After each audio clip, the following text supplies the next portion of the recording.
Would you just look at that? Would you just look at the retro? The retro, you guys don't see it on the channel a lot. Berger has been driving the retro a little bit lately because his car's been over here and he's been working on it.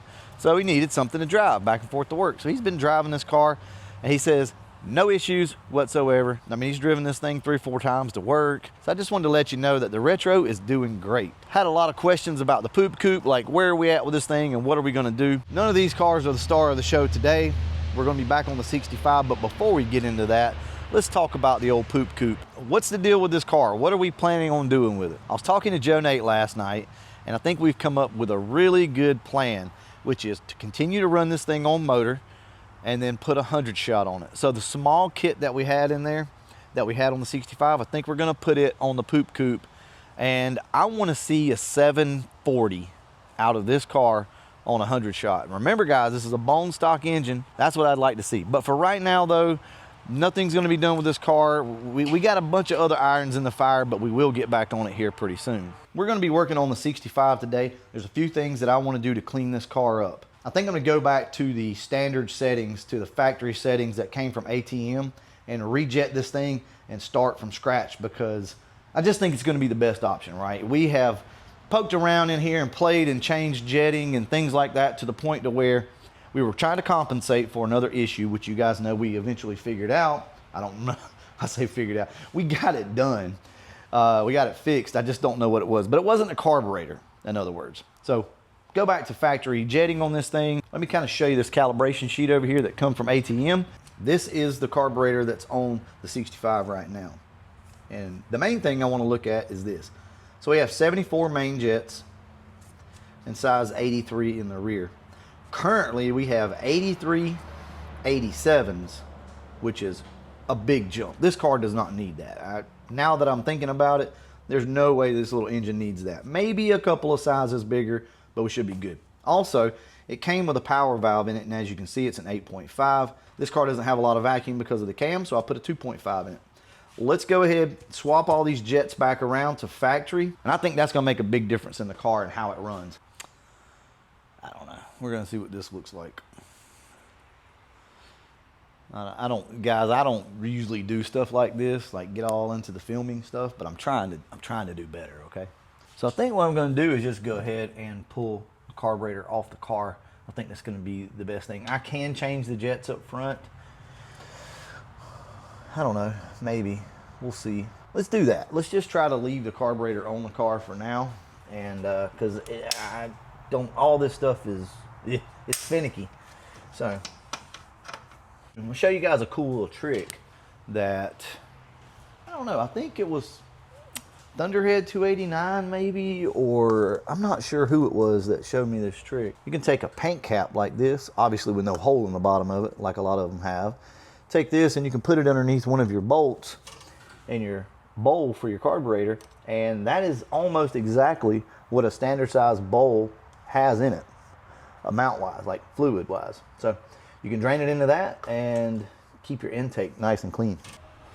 Also, everybody needs a carburetor box. Something like this from Harbor Freight is great to have. It's a great addition. So just throw it in the back of the car. You're good to go in case you need to work on your carburetor. Let's go ahead and get this thing drained out.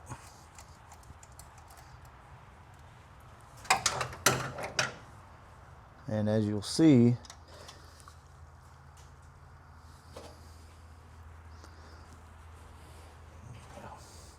at least it catches the majority of it for you. So I have people ask me all the time, they say, hey man, should I go carbureted or should I stay fuel injected? Should I swap from fuel injection to carbureted? It's not a clear-cut answer, yes or no. If you like carburetors and they just like speak to you and you just think you would be interested in them because you like the clean look of them, or it just makes you feel some type of way with a carburetor, I say absolutely go carbureted for sure, because it is just, it's different. You know, it's got that old school kind of vibe. It's very a clean setup, I'll say. And fuel injection is still, you know, people really don't know a lot about it. You know, if you're kind of, especially if you're new into the cars, carburetor is a lot easier to learn. Look at this. This is how you change your fueling. Now it's that quick, right? So now we're gonna go ahead and put the jets back in it that need to be in it. But look how easy that is to work on, right? You can do this beside the road. Now my eyes are bad, but yes, that is an 83 that's currently in it, which is basically what the rear had. We're just gonna go back to a 74. Also, I got the correct jets for the nitrous side of the new kit. Remember I said it needed 40s and we put 44s in it. That means it's gonna be really rich on the fuel side. So now I have the correct stuff. Let's get these out. And I recommend anybody that wants to go carbureted, or if you already are carbureted, get you some of these jets. Get a jet kit, because I'm telling you, it's worth its weight in gold. Everything is labeled out for you over here. Here's my 74s, or should be at least. Let's see what we got. 74. And these jets just screw in.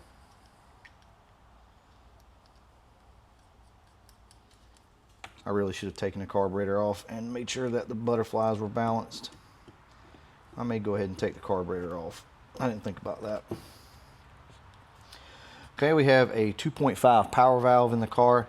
So that means when it drops below 2.5 inches of vacuum, that this will open and then allow more fuel to come in. So inside, you have little transfer slots. I'll do my best to brighten it up so that you guys can see it. But if these blades are opened up too much right here, so if those blades are opened up too much, you're gonna get a lot of transfer slot that's exposed, and the car is gonna kind of run rich, right? So you kind of balance this stuff out. Typically they say that on the little transfer slot, you want it to be, because it's a long, slender slot that goes up. What you want to do is have that opened up into just a little box to where it shows itself as a box. Obviously, that's not the only way you can do it, but that's a good starting point at least. And I don't know where the hell this carburetor is, so it really needs to come off. I just don't want to pull it off. Let's just go ahead and do that. I really didn't want to deal with this, but guys, you make sure you use the correct AN wrench, like me here. You don't want to use no cheap shit. That's closed off almost completely. And this one is pretty damn close. So this is the front. The front is pretty close to being correct. And the back is almost completely closed off. It's got to be opened up a good bit more. There's a screw right here for your back barrels. And all you're going to want to do is tighten this up until you start to see that transfer slot expose itself. You are not going to be able to see this, and there's no way I can get you down here to show you. All right, so let's change these rear jets out and do this thing. As you can see, this has a block off plate in it. So we do need to check and make sure that thing's tight and sealed up so that it doesn't leak gas. Also, you're going to see jet extensions right here. That's going to look a little different than what you're used to seeing in the front. And that's so that when the fuel sloshes to the back of the bowl, it can still pick it up back here. So that's why you have these jet extensions.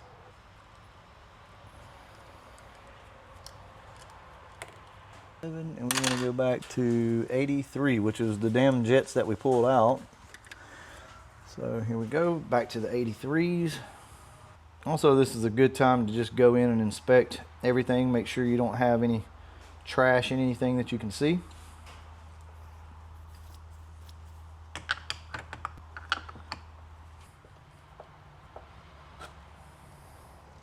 Now I want to make sure the top of this carburetor doesn't have any trash in anything. That's good. Next step is to mark everything. That way we know what size jets we have in it, because you'd be surprised how quickly you can forget, especially when you're changing jets all the time. So we just use a regular Sharpie and write on it. And I recommend that you write on it many different places, because gas will get on it and rub it off. Definitely write it down somewhere as well. So on the rear we have 83s again, back stock. I'll write it on both sides. And then down here, just in case all that gets rubbed off. Got 83s and 74s. And power valve is a 2.5. So we'll write that up here. PV 2.5, and also down here. All right. Don't worry about the markings. It literally wipes right off with brake cleaner or gas. Recommend you guys go in, label everything up. That way there's no questions, because I promise you, you'll forget about it. I'm gonna check around on the car, make sure you don't have anything crazy going on. We're gonna slap this thing back on and see how it runs. The car had been running really good. It was just really rich at wide open throttle and had just a slight stumble on tip in. So nothing crazy, but yeah, I just wanted to go ahead and recenter myself, refocus, because we're playing with nitrous now. We need to make sure that this thing's right. This kit, this Wilson kit, calls for 7 PSI of fuel pressure through the solenoid to make the 40s work. So the 40 jets on the fuel side on the nitrous system, Wilson calls for 7 PSI. I don't really like running this carburetor at that. I know it can. So the best thing for me to do is go up just a couple of jet sizes on the nitrous, and then that way we can go down on fuel pressure just a touch. That way the carburetor likes it a little better. So around 6.5 PSI should be good. We're gonna try it, okay? If it doesn't work, well, we know it works. If it's still too rich, then all we gotta do is come in, knock down a couple of jet sizes on the nitrous fuel side, bump the pressure up, kind of play with that maybe. We should be good to go. All right, I'm gonna get all this shit installed. I'll come back out here in a few minutes and we'll see if this thing is any better. I don't know. Gonna fire this thing up and see if it works. Also, we did not have full throttle. So I waited on Berger to get here and we checked it. We were what, probably 3/4? Well, I don't know if it was that way earlier, but it was about 3/4 throttle. Now, something to be noted is if you have a carburetor that's only opening 3/4 or something like that of the way, it actually usually will go ahead and pull itself on open, or at least very close to wide open. So it kind of, as the air's rushing through, it wants to straighten the butterflies out. So anyway, but this will give us that quick initial hit like we want, and the car will probably run a little better. All right, so we're back to factory specs on everything. Turn and a half out, which is I think where they put everything at. So let's get some fuel in this thing, make sure we don't have any leaks, fire it up, and we'll go drive it real quick.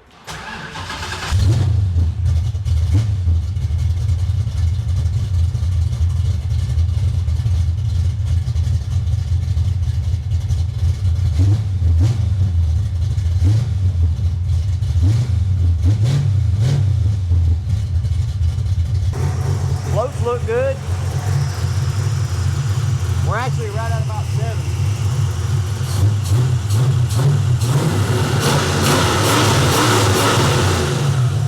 About 6.5 once you hold it. So we're gonna let it warm up, and then we're gonna take it down the road, see how she does. It seems extremely responsive, I'll tell you that right now. So we were probably just way off on the jetting. What we're looking for here is better drivability and a little leaner out there on the big end. That way when we put the nitrous on it, we basically can control how rich it is on nitrous with the kit. In other words, we want the engine to be somewhere, it really needs to be in the high 12s on motor. 13 would be fine with me, something like that. I don't think it's gonna be that lean, but either way, it should be a lot better than it is. So let's go for a ride. Sorry, this thing doesn't really, it doesn't have a wide angle lens, so we're just gonna have to kind of see if this works. Damn, there's the drivability. Yeah. It's back.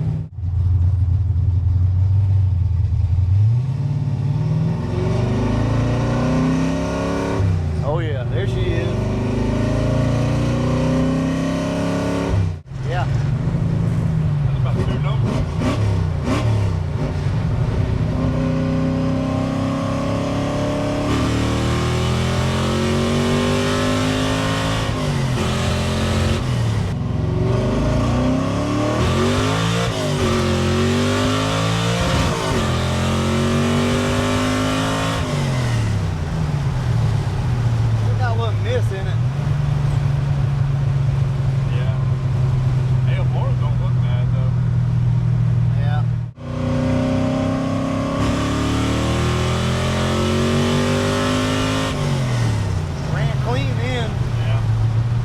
All right, there's a few things we need to work on, guys.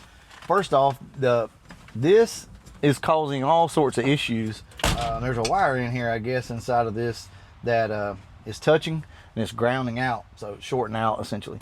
Also, we need to put the 4.5 power valve back in the car, or not back in it, but in it, because the 2.5 is a little low as to what I'm seeing. 4.5 looks like it's going to be a little better. And also, we're going to move our transducer that we have that's on the it's on the oil pressure side. We're going to move it over to the fuel pressure side and monitor fuel pressure, and then I'll just buy another one to put on the oil pressure because everything's good there. All right, let us do some work and we'll get back to you guys again here in just a few minutes. All right, we got everything done. We took this off of the oil side, of the oil pressure side, and when we put it on the fuel pressure side, it automatically started freaking out and went to 50. I have beat on this thing and everything else to see if I could just get it to maybe unstick or stop freaking out. No. And the low dollar are really, really good. So I've not had any issues with it up until I pulled it out and swapped it. So with that being said, we're back to a manual gauge, and we had to just kind of plug up the oil side over here so it wouldn't leak. So I've got 2 of those on order. So they'll be here Thursday, so in about 3 days. And we're gonna go ahead and drive the car, see if this power valve change made a difference at least. See what's happening.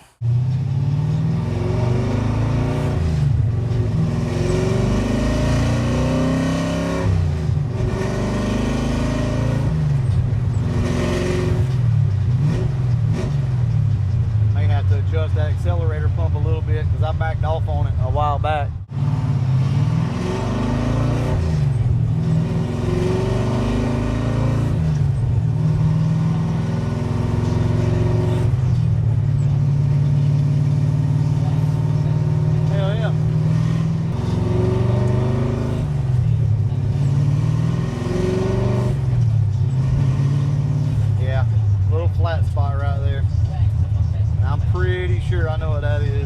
Looks like we've got the drivability sorted out. There's always a little bit of adjustment you can make. It looks pretty good though. What you think, Berger? Yeah, it feels a lot better. Yeah, it feels real smooth. So we had overjetted it, which we kind of knew. And once we get our sensors in, we'll be able to see if our fuel pressure is maintaining what it's doing there, and also oil pressure at the same time. So cool. I think this is a win. Sorry if you guys are getting tired of these videos. This is just a car that we've been working on a lot. You know, it needs things, you know, they're never done, and this is how it goes. So, but we're enjoying it though. We've got this thing about wrapped up for the most part. The only thing left to do is get these other sensors in and then go spray the car again and make sure everything is kosher, and then hopefully we'll be able to button this thing up. So anyway, I'm gonna go ahead and wrap this video up, and as always, thanks for watching. There we go.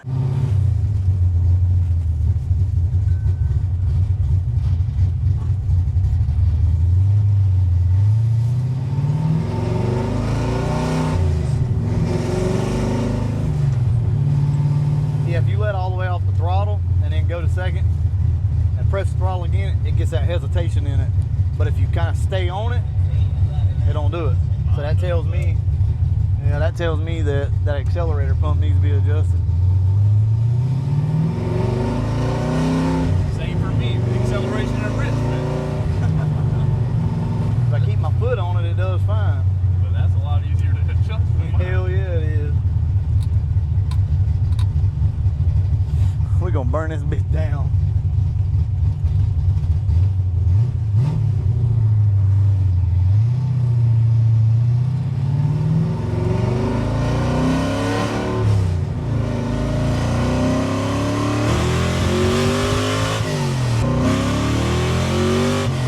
I'll have to get it back out again here, maybe day after tomorrow or something.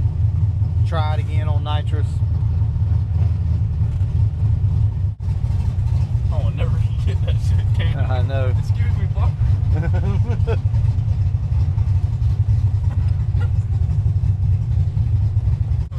It wasn't even funny to her. She was just saying it.